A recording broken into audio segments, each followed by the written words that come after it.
A billionaire was eating dinner alone when a breaking news segment stopped him dead in his tracks. On the screen, a single mother stood on an icy sidewalk in Philadelphia, her two young children clutching the sides of her coat, surrounded by every possession they owned.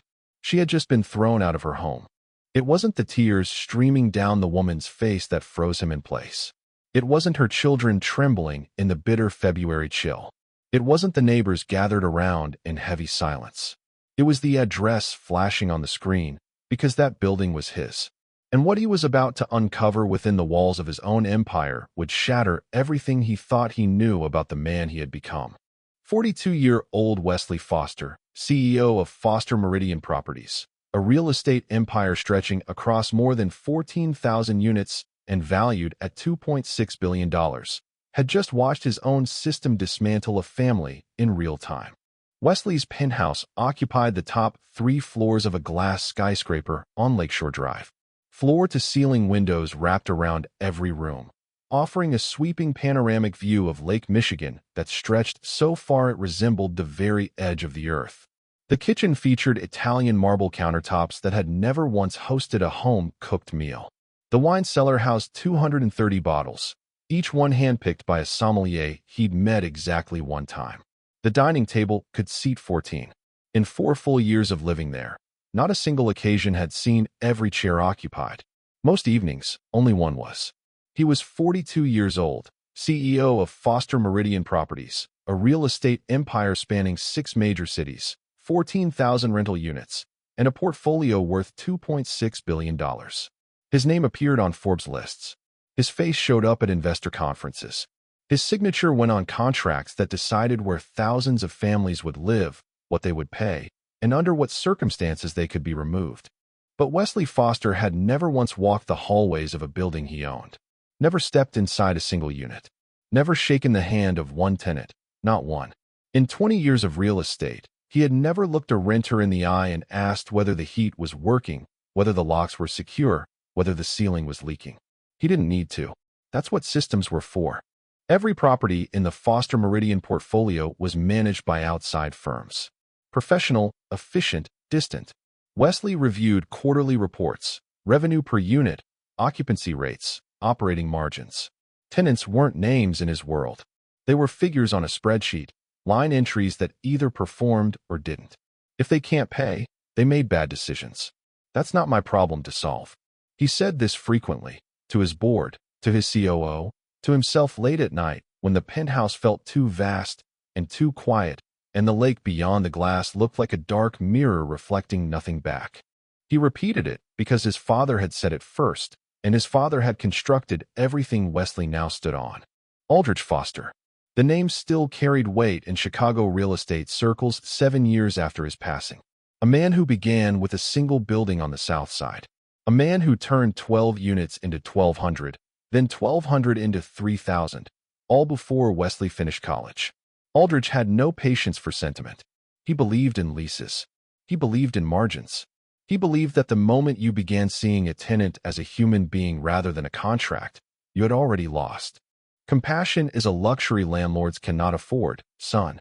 The moment you start pitying people who can't cover rent, you stop being a businessman and start being a fool. Wesley had carried those words like scripture for 2 decades. Every decision passed through that filter. Every policy was designed to safeguard the portfolio, not the people living inside it.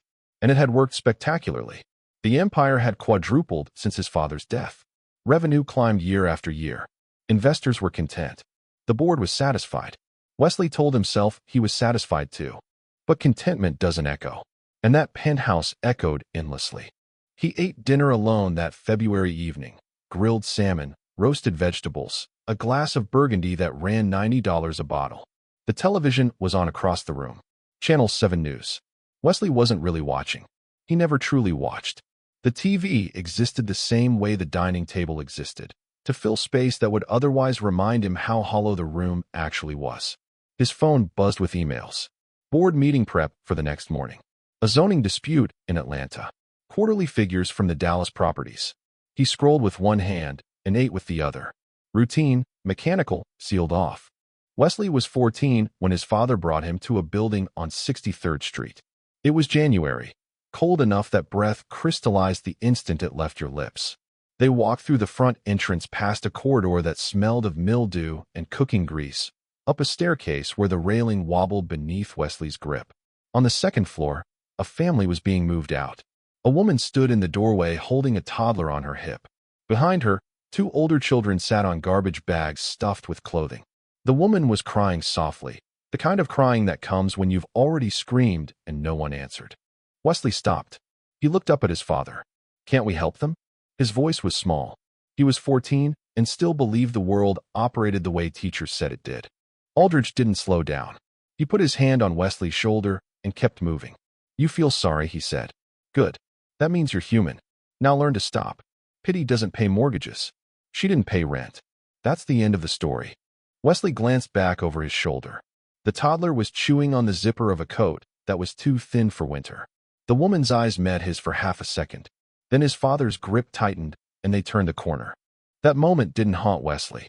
That was the problem. He let it teach him exactly what his father intended. Stop feeling. Start counting. Erect walls between yourself and the consequences of your choices. And never let anyone convince you that those walls are wrong. After Aldridge died of a stroke 7 years ago, Wesley didn't grieve by slowing down. He grieved by accelerating. He doubled the portfolio in 3 years, then doubled it again. He brought in optimization firms, streamlined operations, automated rent collection, late fees, maintenance requests, and eviction filings. Every process ran through software. Every decision flowed through policy. No exceptions, no conversations, no faces. He contracted Pinnacle Property Group to oversee the Philadelphia properties, 47 buildings, over 800 units. Wesley had signed the contract in his Chicago office without ever visiting a single one. He never asked how Pinnacle handled late payments. Never inquired about their eviction timeline. Never wondered what became of families who fell behind. He didn't need to ask. The numbers were good. The margins were healthy. That was the only language he'd ever been taught to speak. He had constructed an empire deliberately designed so he would never have to see the people inside it. Until the news forced him to look. The image on the screen barely registered at first. Wesley glanced up between bites. A street. Winter. Philadelphia. The ticker read. Some kind of disturbance on a sidewalk. He nearly looked away. Nearly returned to his phone. But then the camera shifted. A woman stood on the curb in a thin gray jacket. No hat. No gloves. February in Philadelphia, and she had no gloves. Behind her, stacked on the concrete like rubble after a storm, was everything she owned. A mattress propped against a fire hydrant. Black garbage bags splitting at the seams. A laundry basket loaded with kitchen items, pots, plastic cups, a cereal box tipped on its side. 2 children sat on the pile. A girl, maybe 9, wearing a school backpack, arms wrapped tightly around her knees. A boy, maybe 5, perched on a trash bag as though it were a chair, gazing around with eyes too wide and too calm for what was unfolding around him. The reporter's voice cut through the ambient noise. Yolanda Jefferson, a 34-year-old certified nursing assistant, had been evicted from her apartment that morning after falling 2 months behind on rent. A single mother of 2, she had lost her position at a community hospital 4 months prior during budget reductions. According to her, she had contacted her property management company 11 times requesting an extension. Not one call was returned. Wesley set down his fork. Something in the woman's posture held him. Not collapse, not performance, just stillness. The stillness of someone who had fought every fight available to her and lost them all, and was now standing in the wreckage trying to figure out which direction to walk. The camera panned to the building behind her. 5 stories. Brick. Metal fire escapes. A number above the entrance. 1847. Wesley didn't blink. The reporter continued. This building is part of the Foster Meridian portfolio, one of the largest residential real estate holdings in the country, owned by billionaire developer Wesley Foster. His fork struck the plate. The sound of metal on porcelain rang through the penthouse like a bell in an empty church. Wesley stood up and walked toward the television. His legs moved before his mind gave permission. He opened his laptop and typed the address into the property management database. The screen loaded. Unit 312. Tenant, Yolanda Jefferson. Lease start, March 2019. Monthly rent, $1,150. Payment history, 58 out of 60 months paid on time. Missed November. Missed December. Eviction filed January 14th. Eviction executed February 3rd. From missed payment to homeless, 6 weeks. 6 weeks to erase nearly 5 years of flawless tenancy. 6 weeks to put a mother and 2 children on a frozen sidewalk surrounded by garbage bags. His building. His tenant. His system. His fault. Wesley's hand hovered over the remote. On screen, the reporter was interviewing a neighbor, but Wesley wasn't listening anymore. He was watching the children. The little girl, Xia, the reporter had called her, stood near her mother with a school backpack still strapped to her shoulders. 9 years old. Old enough to understand that what was happening was wrong. Old enough to feel the shame. She didn't cry. She simply stood there gripping her backpack straps as though they were the only solid thing left in her world. And the boy, Darnell, 5 years old, sitting on that garbage bag with his legs dangling, looking up at his mother with a question on his face that the microphone barely caught. "Mama, are we camping?" Wesley's chest cracked open. A 5-year-old boy, sitting on the ruins of his home, asking if this was an adventure, because that's what children do. They translate destruction into something they can survive. They weave stories around catastrophe because the truth is too enormous for a body that small. And his mother had let him believe it. Had swallowed her terror so completely that her son thought they were on an outing. Had held herself together with such fierce grace that the worst day of her life looked to a 5-year-old like camping. The reporter kept talking. Details accumulated like evidence at a trial. Yolanda Jefferson had worked the night shift at a community hospital in North Philadelphia for 5 years. 5 years of 12-hour shifts. 5 years of waking up at 4 in the afternoon, getting her children fed and their homework finished, dropping them with a neighbor, and walking into a building full of suffering until sunrise. She had been laid off when the hospital slashed its nursing assistant workforce by 40%. Budget shortfalls. Funding gaps. The kind of language that sounds sterile in a boardroom but bleeds out on the ground. After losing her job, she had applied to 47 positions in 4 months. 47. She had received 3 interviews. None of them hired her. The reason was always the same, spoken or unspoken. She needed flexible hours because she had 2 children, and no workplace wanted to work around that reality. Wesley stared at the screen and did the math he had never once bothered to do before. A woman who worked 5 years without fail, who called her landlord 11 times when she hit trouble, who was now sitting on a curb in freezing weather while her son thought they were camping. And his system had done that. Not a villain, not some heartless stranger. His system. He picked up his phone, not to call his lawyer, not to contact his publicist, not to reach anyone who could quietly make this disappear. He called his driver. "Get the car ready. First flight to Philadelphia tomorrow morning." Then he stood at the window staring at the dark lake. And for the first time in 20 years, the silence in his penthouse didn't feel like peace. It felt like evidence. Wesley sat at his desk long after the screen went dark. The penthouse was hushed except for the low hum of the heating system and the distant sound of wind pressing against glass. He opened his laptop again, not email this time, not investor reports.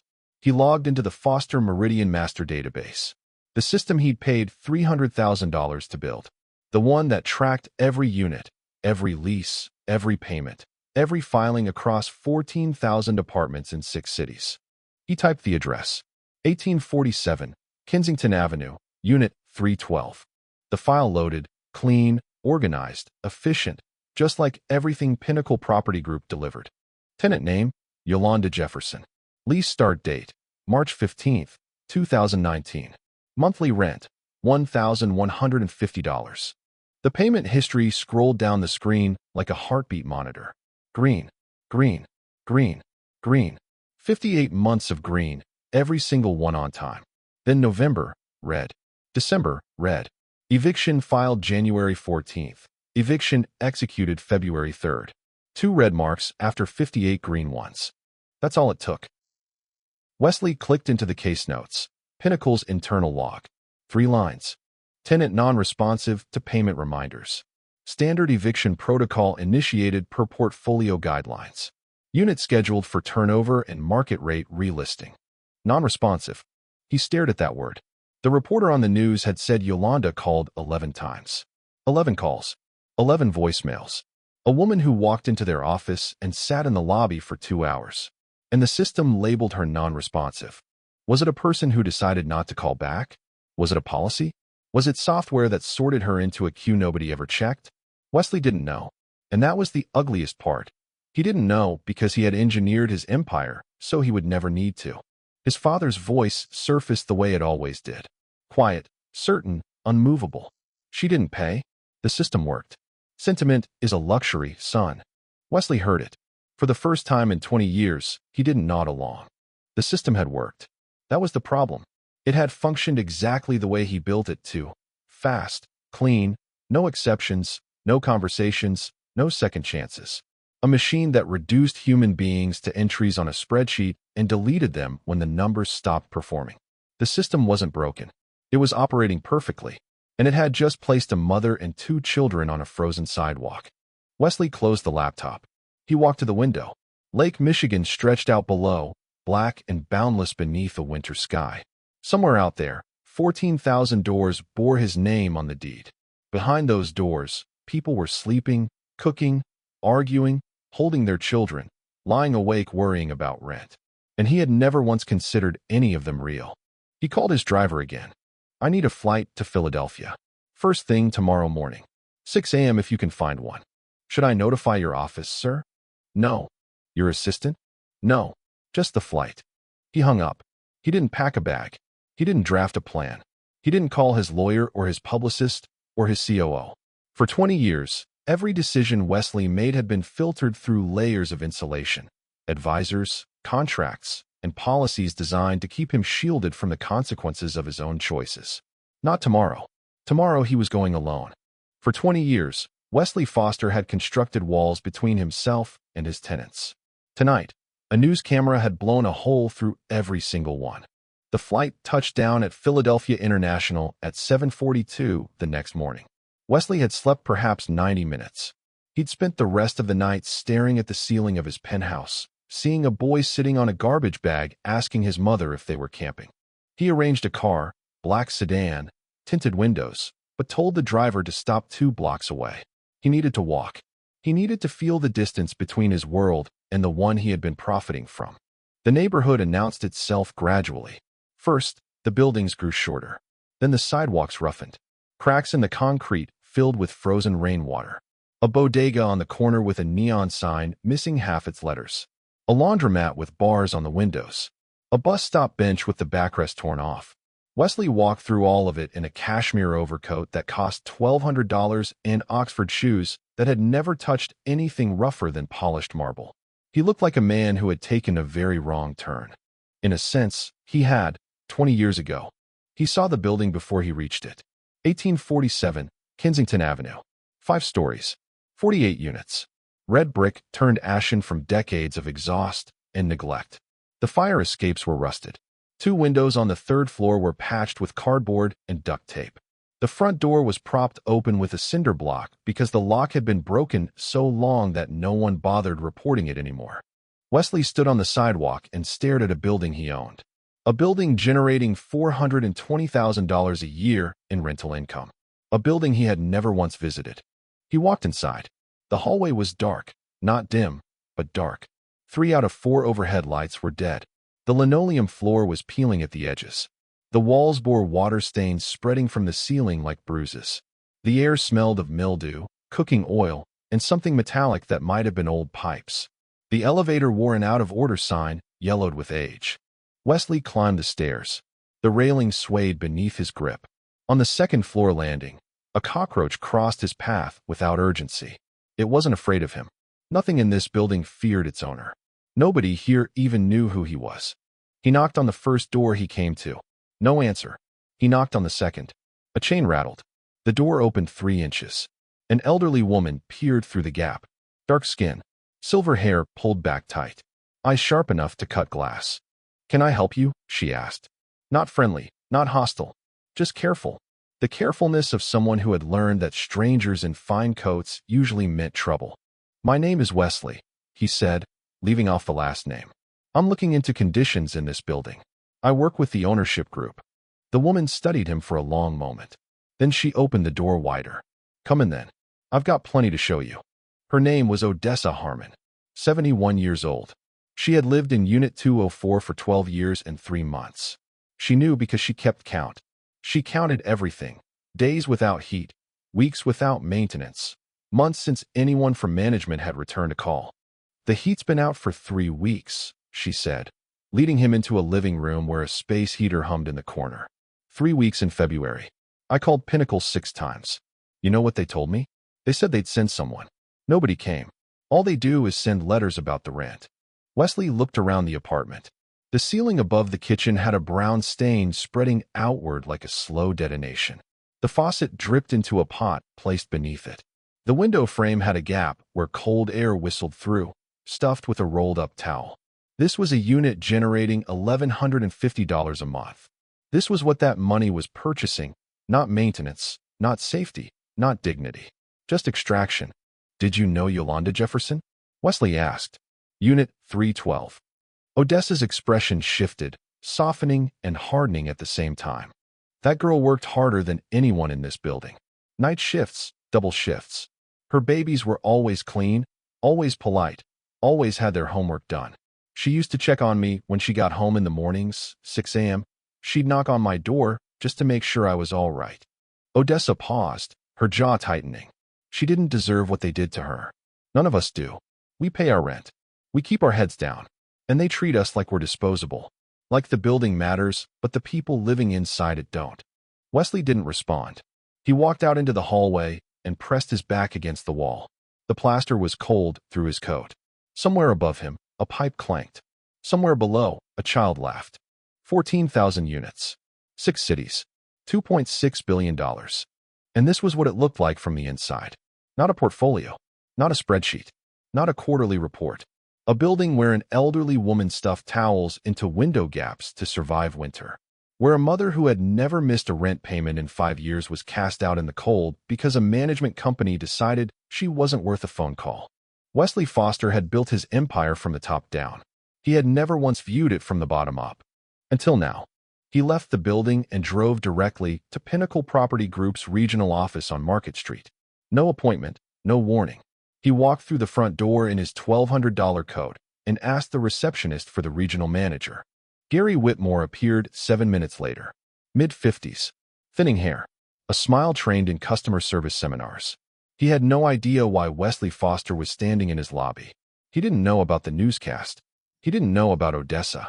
He just saw a billionaire client and immediately began sweating. "Mr. Foster, what an unexpected pleasure. If I'd known you were coming, I would have." "Show me the eviction process for the Philadelphia properties," Wesley said. No greeting. No small talk. Start to finish. Every step. Gary blinked. Of course. Right this way. They sat in a conference room under fluorescent lighting with a whiteboard covered in property codes. Gary pulled the process up on his laptop and walked through it like a sales presentation. Rent due on the 1st. Grace period through the 5th. Late fee applied on day 6, $75 per day. Wesley stopped him. $75 a day? Industry standard for the region, Mr. Foster. Within legal limits. Wesley did the math in his head. A tenant who missed 1 month's rent of $1,150 would accumulate $2,250 in late fees within 30 days. That meant by the time the eviction was filed, the tenant didn't owe 1 month's rent. They owed the equivalent of more than 3 months. A pit almost impossible to climb out of. What happens after 30 days of non-payment? We file for eviction. Standard protocol. Is there any step between the late fee and the filing? Any outreach? Any direct contact with the tenant? Gary hesitated. We send automated notices, text, and email. And if the tenant calls in? A longer pause. We process over 800 units in this region, Mr. Foster. Our team handles calls as capacity allows. We can't make individual exceptions without compromising operational efficiency. In the United States, more than 3.6 million eviction cases are filed every single year. The vast majority of tenants facing eviction have no legal representation. Many don't even understand the process being used against them until the marshal appears at their door. In cities like Philadelphia, where housing courts are overburdened and legal aid is chronically underfunded, the system isn't built to protect tenants. It's built to process them quickly, quietly, efficiently. For companies like Pinnacle, Eviction isn't a last resort. It's a business instrument. Remove a tenant paying below market rate. Renovate the unit with minimal upgrades. Relist at a higher price. Repeat. Wesley stared at Gary Whitmore across that conference table and understood, perhaps for the first time in 20 years, that the system hadn't failed Yolanda Jefferson. The system had worked on her. He flew back to Chicago that same afternoon. Wesley found Yolanda Jefferson at a family shelter 3 miles from the building she'd been removed from. He didn't call ahead. He walked in through the front doors, spoke to the volunteer at the desk, and waited in a plastic chair in the entryway. She came out carrying Darnell on her hip. The boy was asleep. Xia walked beside her mother in silence, her school backpack still strapped on. Yolanda spotted him immediately. She didn't look shocked. She looked the way someone looks when they were already expecting bad news, and the bad news finally arrived. Her eyes moved from his shoes to his watch to his hands. She was reading him the way he read balance sheets, quickly, accurately, without warmth. "Everybody wants to help," she said quietly. "Nobody wants to fix anything. People hand you a sandwich and feel like heroes. But nobody asks why a woman who worked 5 years of night shifts is sitting on a shelter floor with her children. Nobody asks how the system broke her. They just want the version of the story where they showed up and made it better." Wesley felt that land somewhere deep, not in his pride, in his guilt, because she had just described exactly what he had walked in planning to do. "You're right," he said. "I'm not here to hand you a sandwich." "Then what are you here for?" He didn't have a clean answer. Not yet. So he told the only truth he had. "I'm here because I watched your son ask if you were camping, and I haven't been able to close my eyes since." Something shifted in Yolanda's face. Not trust, not softness, but the faintest fracture in the wall she'd built around herself. The acknowledgement that this stranger had witnessed the one moment she had tried hardest to hide. She didn't invite him to sit. She didn't thank him. She just looked at him for a long time, then turned back to the table where she'd been completing a job application. Wesley stood there, awkward, purposeless. A billionaire in a church basement with no idea what to do with his hands. Yolanda Jefferson didn't look shattered. She looked exhausted, which was worse, because shattered people stop. Exhausted people keep going until they collapse. Yolanda's story didn't come out all at once. It arrived in fragments over the days that followed. A sentence here while Xia colored at the shelter table. A memory there while Darnell napped on her lap. Not because she was hiding anything, but because telling your whole story at once requires a kind of energy that homelessness steals from you in the first week and never gives back. She had grown up in West Philadelphia. A row house with 3 bedrooms and a front porch where her mother hung wind chimes made from old spoons. Her mother, Gwendolyn, cleaned houses for wealthy families in Chestnut Hill.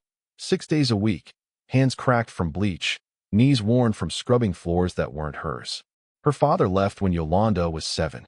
No note, no phone call, just an empty closet and a silence that filled the house like smoke. Gwendolyn raised Yolanda alone. Worked double shifts when the bills got heavy. Never complained. Never asked for help. And taught her daughter one thing above everything else. You work. You pay your own way. You don't owe anybody and nobody owes you. Yolanda graduated high school. No money for college. She got her certified nursing assistant license at 20 and began working at a community hospital in North Philadelphia. Night shifts, 12 hours, 8 in the evening to 8 in the morning. The pay wasn't generous, $14.60 an hour, but it was steady, honest, and hers. She met Terrell when she was 25, a construction worker with big hands and a quiet voice, the kind of man who fixed things without being asked and never sought credit. Xia came a year later. Darnell 4 years after that. They weren't married. They didn't need a document to define what they were. They were a family, stable, functional, real. Then Terrell fell from scaffolding on a job site in Camden. 3 stories. He died before the ambulance arrived. He was 31 years old. No life insurance. No workers' compensation. The contractor had classified him as independent. No savings beyond 2 months of rent, because every dollar they earned went toward keeping the family fed, housed, clothed, and alive. Yolanda was left at 31 with 2 children and a grief so heavy it bent her spine, but she couldn't stop. Couldn't afford to. There was no one else. Her mother had passed 2 years before Terrell. No siblings. No nearby family. No safety net except her own 2 hands and a job that paid $14.60 an hour. She managed. night shifts at the hospital, Mrs. Harmon watching the children while she worked, Yolanda checking on Mrs. Harmon every morning when she got home. A quiet exchange of survival between two women who understood that sometimes all you have is the person across the hall. Then the hospital cut its budget. 40% of the nursing assistant workforce gone. September. Yolanda received the letter on a Tuesday. By Wednesday, she was submitting applications. By the end of the month, she'd sent 12. By October, 26. By December, 47. 3 interviews. 3 rejections. The same question every time, spoken or unspoken. Can you work nights, weekends, holidays? Do you have childcare? The answer was always complicated, because childcare in America costs an average of $1,100 a month. Almost exactly what her rent was. You can't pay for childcare without a job, and you can't get a job without childcare. That's not a paradox. That's a trap. And millions of single mothers are caught inside it right now. Today, while you're reading this, her savings ran out in November. Rent was due. She didn't have it. She called Pinnacle. No answer. She called again. And again. She sold the television first. $80 for a set that had cost $300. Then she sold her bed frame and slept on the floor so Xia and Darnell could keep theirs. Then she sold her old phone, $45. Then the microwave, $20. Each item she sold was a piece of the life she'd built with Terrell. Each transaction was a small funeral for a version of herself. She was losing one object at a time. But she never sold the children's things. Never sold Xia's books. Never sold Darnell's toy trucks.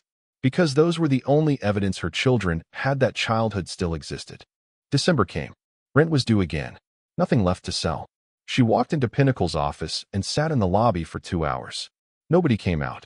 She left a handwritten note laying everything bare on a single sheet of paper. Her work history, her payment record, the layoff, the applications, everything. Nobody responded. And then something happened that Wesley would carry with him for the rest of his life. Xia, 9 years old, started hiding food at school. Crackers from the cafeteria slipped into her backpack when no one was watching. Granola bars tucked into her coat pocket. A juice box saved from lunch and brought home for Darnell. A 9-year-old who had taught herself that love meant smuggling crackers. A child who understood her brother was hungry before her mother could find the words to say it. A girl whose childhood had been replaced by a responsibility no child should carry and no parent should ever have to witness. Yolanda found the crackers one evening, crumbled at the bottom of Xia's backpack. She sat on the kitchen floor of the apartment she was about to lose and pressed her hands over her mouth so her children wouldn't hear her cry. Wesley visited the shelter 3 more times that week. He brought groceries, a warm coat for Darnell, new shoes for Xia. Her old ones had a hole in the left sole that she'd been stuffing with napkins. He didn't announce himself, didn't make speeches. He just showed up, left things, sat with the children while Yolanda filled out applications. Xia warmed up to him first. She showed him her drawings, butterflies mostly, and houses. Always houses. Every picture had a house somewhere, a square with a triangle on top and a door with a handle. The most fundamental architecture of safety, drawn over and over by a child who no longer had one. Darnell was shy, but on the 3rd visit, he climbed onto the bench beside Wesley and held out a broken crayon. "You can have the blue one," he said. "Blue is for the sky." Wesley took the crayon. His hand was trembling. He didn't understand why a 5-year-old handing him a broken crayon felt heavier than signing a $200 million acquisition. But it did. Yolanda watched all of this with careful eyes. She was beginning to trust him. Not fully, not freely, but the way you trust a bridge that looks solid enough to hold you for one more crossing. She let him sit. Let him help. Let him exist in the margins of her crisis without demanding further explanation. Then one afternoon, the television in the shelter's common area was tuned to a business news channel. A segment about commercial real estate. A name on the screen, Foster Meridian Properties. And a face she recognized. Wesley Foster, CEO, Billionaire, owner of 14,000 residential units across 6 cities. Yolanda stared at the screen. The camera showed a building, then another, then a graphic listing the company's portfolio. Philadelphia Properties, Kensington Avenue. She felt her blood go cold. Not cold like winter, cold like betrayal. The kind of cold that starts in your stomach and spreads outward until your fingers go numb and your jaw locks tight. and every word you've ever spoken to the person standing in front of you replays with a new and sickening meaning. Wesley arrived at the shelter that evening carrying a bag of groceries and a children's book for Darnell. He walked through the door the way he'd been walking through it all week, carefully, quietly, like a man trying to earn a space he hadn't yet been granted. Yolanda was standing near the entrance with her arms folded, her face still. The kind of stillness that doesn't indicate calm. It means the storm has already formed and is choosing the exact moment to arrive. "You're him," she said. Wesley stopped. "You own that building. 1847 Kensington. You own it." He set the grocery bag down slowly. "Yes. You're the reason my children are sleeping on gym mats. You. Not some faceless company. Not some abstract system. You." Wesley didn't step back. Didn't look away. Didn't reach for an excuse or a deflection or any of the 1,000 justifications his lawyers had trained him to deploy. "Yes. I own the building. I didn't know what was happening inside it." He paused. "But that's not a defense. That's the problem." Yolanda's voice dropped. "Quiet now." And the quiet was worse than shouting. "You came here to feel better about yourself. You wanted to play the hero so you could sleep at night. Bring groceries. Buy shoes. Go home and tell yourself you're one of the good ones." Each word landed like a stone dropped from a height. Precise. Heavy. Deserved. "You wanted to be the savior of your own guilt," she said. "I've seen men like you my whole life. You break something, and then you show up with flowers." Wesley stood in the middle of that shelter, surrounded by cots and broken crayons and the smell of industrial soap, and absorbed every word she directed at him. Not because he was resilient. Because she was right. "Maybe," he said. "Maybe that's exactly what I did. Maybe I came here because watching that news segment made me feel something I haven't felt in 20 years, and I didn't know what to do with it except show up." He took a slow breath. "But I'm here now, and I'm not leaving until I repair what I broke. Not because it makes me a good person, because it makes me responsible." Yolanda stared at him, jaw tight, eyes dry. She had cried enough in the past 3 months to fill a lifetime. She wasn't going to waste another tear on a billionaire's guilt. She turned and walked away. Just walked back to her corner where Xia and Darnell were sitting on a cot. But Xia had been watching. Those 9-year-old eyes that had seen too much. She looked at Wesley for a long moment. Then she looked back at her mother. Then she picked up a crayon and began drawing. The weeks that followed were the hardest of Wesley's life. Not because of anything the world demanded of him, but because of what Yolanda's presence required. She didn't allow him to be generous at a distance. She didn't permit him to feel good about himself. Every time he showed up with something, food, supplies, help with paperwork, she accepted it without thanks and returned immediately to whatever she was working on. Job applications, studying for her nursing courses, getting the children settled. She wasn't unkind. She was simply not interested in his comfort. It took 3 weeks for Wesley to arrange what he'd gone there to do. Getting Yolanda and the children into a clean, safe apartment wasn't complicated from a logistical standpoint. From a human standpoint, it required Yolanda to say yes, and Yolanda Jefferson did not say yes to things until she understood them completely. She asked every question. She read every document. She made him explain the lease terms 3 times. She had a legal aid attorney review the paperwork before she signed. And when she finally signed, she did it without ceremony, without gratitude, without looking at him. She picked up her pen, added her name to the bottom of the page, and went back to her application for a nursing position at Temple University Hospital.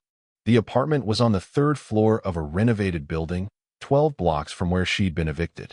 2 bedrooms, working radiator, a lock on the front door that functioned, a window that sealed. Nothing extravagant. Everything she had asked for, which was exactly the same as everything she'd had before. The same thing she'd been paying for when they were taken from her. Moving day was a Tuesday. Wesley offered to help with boxes. Yolanda handed him 2 without a word. The children explored the apartment slowly, touching the walls, the light switches, the refrigerator door. Xia opened and closed the refrigerator 3 times. Then she walked into the smaller bedroom and stopped. A twin bed with a purple comforter. A small desk with a lamp. A bookshelf empty and waiting to be filled. "Mama," she said, "is this my room?" "Yes, baby. Just mine. Just yours." Xia sat on the bed and pressed her hand flat against the comforter. Then she lay back and stared at the ceiling as though memorizing it, as though she needed proof it would still be there when she opened her eyes again. Darnell ran in a minute later. Found the second bedroom, a small bed with a blue blanket, a plastic bin of building blocks in the corner. He climbed onto the mattress and bounced once, twice. Then he looked at Yolanda with those wide 5-year-old eyes. "Mama, is this our home for real? Or are we just visiting?" Wesley was standing in the hallway. He heard the question and had to turn away. A 5-year-old boy who had lost the concept of home so completely that he could no longer distinguish between living somewhere and passing through. A child who had learned that everything could vanish at any moment, and so had stopped believing anything could stay. Yolanda knelt down and held Darnell's face in both her hands. "This is our home, baby. For real. We're staying." Darnell looked at her, searched her face the way children do, not with logic, but with instinct. Then he nodded slowly, like he wanted to believe her, but wasn't quite ready to release the caution that had kept him safe. Yolanda stood up and walked to the living room window. She looked out at the small playground behind the building. Rusted swings, a basketball hoop with no net. Nothing elaborate, just open space and sunlight. She didn't cry. She didn't speak. She just stood there and breathed in and out, slowly, like someone remembering how to fill their lungs without calculating whether they could afford to exhale. For the first time in 4 months, Yolanda Jefferson took a breath that didn't carry the weight of tomorrow. And that single breath, quiet and unremarkable and invisible to everyone but the woman drawing it, was worth more than every dollar in Wesley Foster's empire. Wesley didn't just fix one apartment. He dismantled the machine. The first call he made when he returned to Chicago was to Pinnacle Property Group's corporate headquarters. Not to renegotiate, to terminate. Effective immediately. Every property, every city, every contract. His legal team pushed back. His COO pushed back. His CFO sent a 12-page memo outlining the financial risk of severing ties with the largest third-party property management firm in their portfolio. Wesley read the memo. Then he read Yolanda's tenant file again. 58 months of on-time payments. 11 unanswered phone calls. 6 weeks from stable to homeless. He chose the tenant file. In place of Pinnacle, Wesley built something new. An in-house property management division with a single rule that overrode every other policy in the handbook. Before any eviction filing could be submitted, 3 conditions had to be met.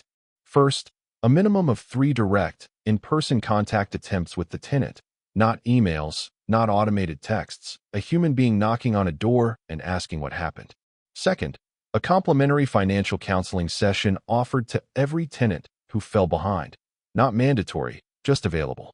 Third, a 30-day review period where a tenant advocate, not a lawyer, not a property manager, but someone whose sole purpose was to represent the renter, would assess whether the hardship was temporary or permanent.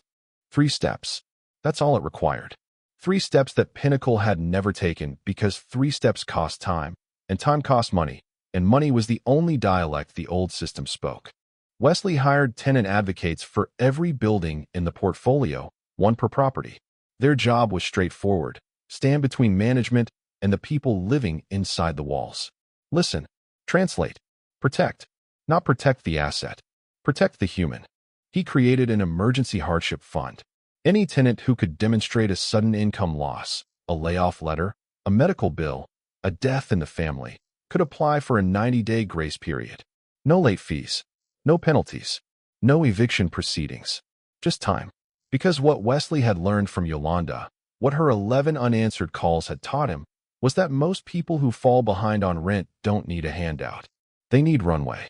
60 days, 90 days. Enough space to find their footing before the ground disappears entirely. 6 months after the overhaul, the numbers came in.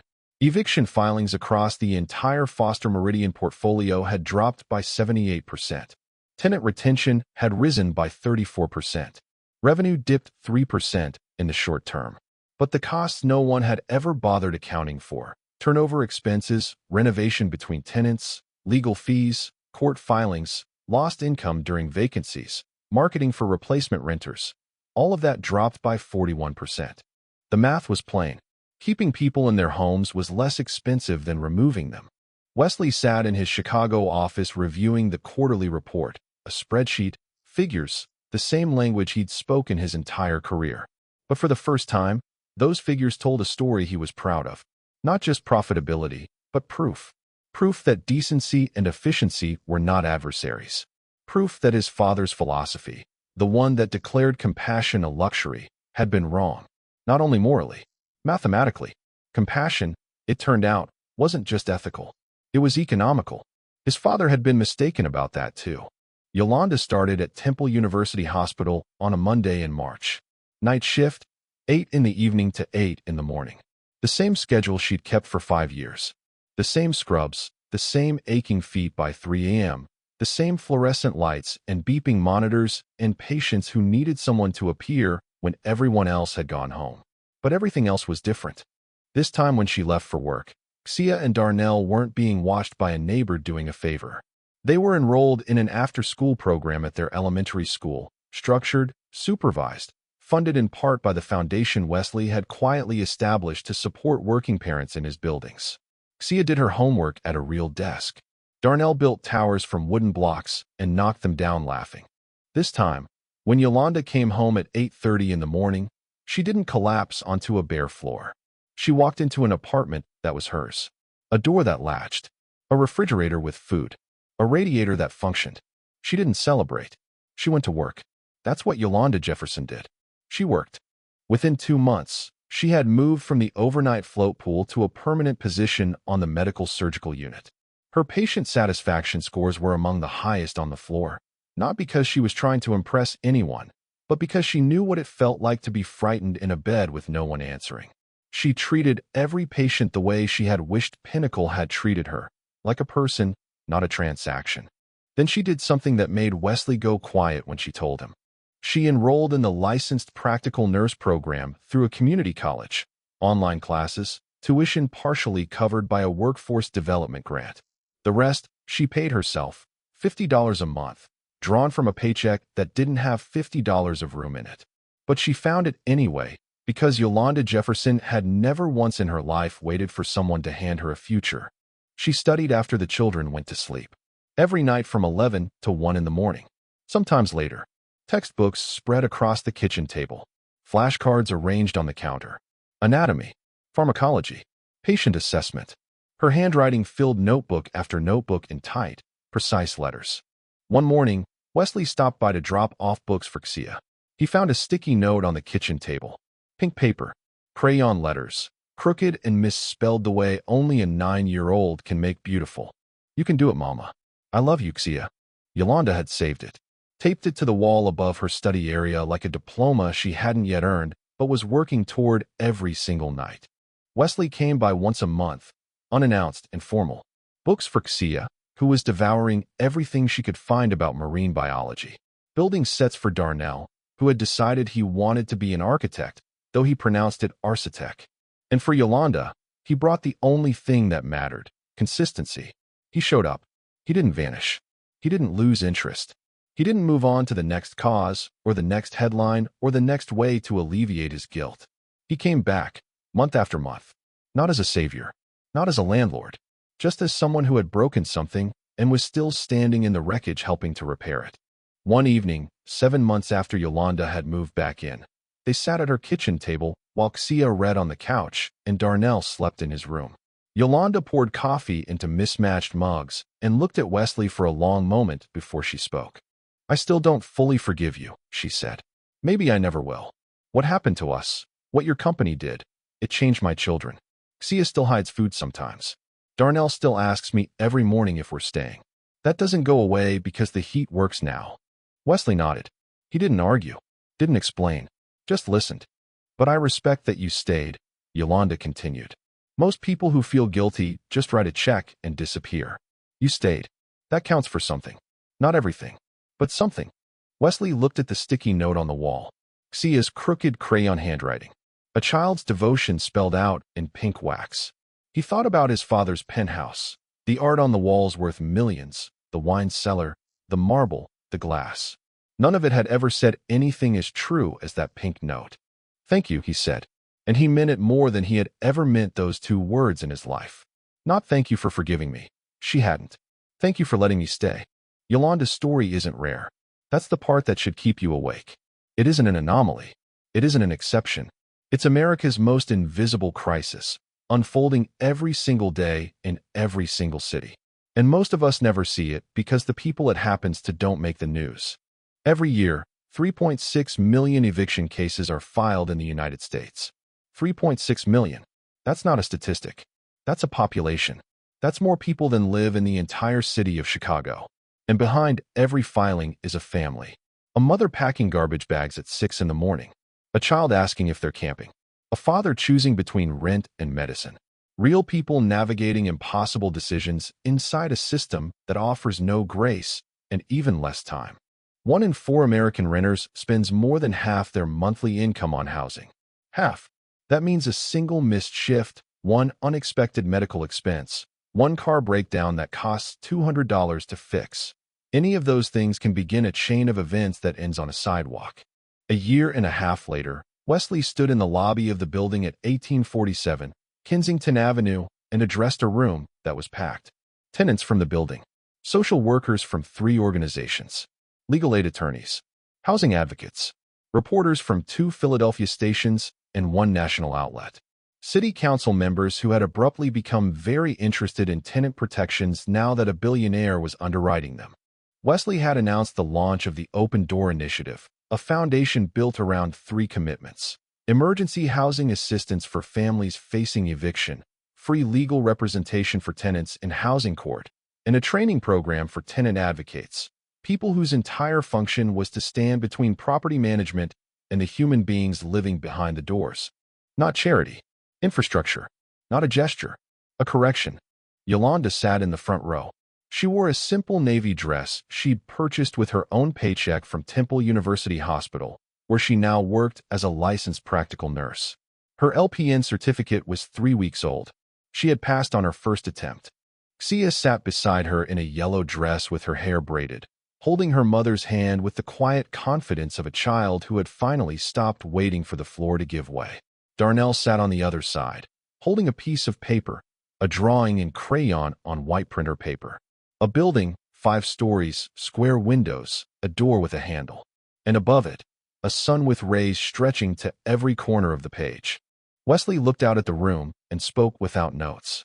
"I stood in this hallway a year and a half ago," he said, "and I didn't recognize my own building. Not because it had changed, because I had never bothered to look. I owned this building for 7 years and never once walked through the front door. I never met a single tenant. I never asked if the heat worked. I never asked if anyone was safe." He paused. The room held its breath. Yolanda Jefferson forced me to see what I had chosen to ignore. She didn't ask for my help. She didn't want my compassion. She wanted a door that locked and a system that didn't throw her children onto a sidewalk because she missed 2 months of rent after 5 years of paying on time. That's not a lot to ask. And the fact that my company couldn't give her that is something I will carry for the rest of my life. He announced the advisory board. Community members, housing attorneys, social workers, and 1 tenant representative, Yolanda Jefferson. Yolanda walked to the podium. She had no prepared speech, no rehearsed lines. She stood there for a moment, looking at the room full of people looking back at her, and spoke. "I'm not here because I'm special," she said, her voice even and clear. The voice of a woman who had slept on a gym mat and kept filling out job applications by hand. "I'm here because 3.6 million families go through what I went through every single year. I'm just the one who ended up on TV." She looked at Wesley, then at Xia, then back at the room. Nobody should lose their home because they lost their job for 2 months. Nobody. And if this foundation means that even one mother doesn't have to explain to her 5-year-old son why they're sleeping in a church basement, then it's worth everything. She stepped down. No applause line. No dramatic exit. She walked back to her seat and held her daughter's hand. Months later, Wesley was back in the same penthouse. Same table. Same chair. Same view of Lake Michigan dissolving into darkness. The television was on. Same channel. Same news anchor. Even the same quiet hour when dinner is done and the world narrows to whatever glows on the screen. But the story was different. A reporter stood outside a building in Philadelphia. 1847, Kensington Avenue. But the building behind her wasn't the one Wesley remembered from that February night. The brick had been cleaned. The windows were intact. The fire escapes had been repainted. And behind the reporter, on the small playground out back, children were playing. Actually playing, running, and calling out, and doing the things children do when they feel secure enough to be loud. The reporter was covering the Open Door Initiative. 6 months since launch. 214 families assisted. 87 evictions prevented through legal aid alone. A model that 3 other property companies had quietly begun examining. Then the camera cut to an interview. A woman in hospital scrubs, clean, composed, standing in front of the building with her arms at her sides and her chin lifted. And in her eyes, the particular kind of steadiness that only comes from surviving something that should have destroyed you and building something better on the other side of it. Yolanda Jefferson, licensed practical nurse, tenant advocate, advisory board member, mother of 2. Nobody should lose their home because they lost their job for 2 months, she said into the camera. Nobody. The system isn't broken. It's working exactly the way it was designed to work. We just need to redesign it. Wesley watched her speak. He watched the building behind her. He watched the children on the swings. And something shifted in his chest, not a crack this time, not a fracture. Something settling. Something finding its right position for the first time. He picked up the remote, pressed the button. The screen went dark. But this time, he didn't turn off the television because the image was unbearable. He turned it off because he was smiling. Because for the first time in his life, what was on the news had something to do with him in a way that didn't require lawyers or spin or damage control. Just truth. Just change. Just proof that one decision made on one night in one penthouse could ripple outward until it reached a playground where children were safe enough to be loud. He sat in the silence. The penthouse was still large, still mostly empty. The dining table still seated 14. The wine cellar still held its bottles. The lake outside was still dark and limitless. But the silence felt different now. For 20 years, his father's voice had filled these rooms.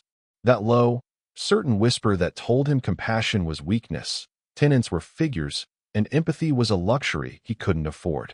Tonight, the voice was gone, not forgotten. Wesley would never forget his father.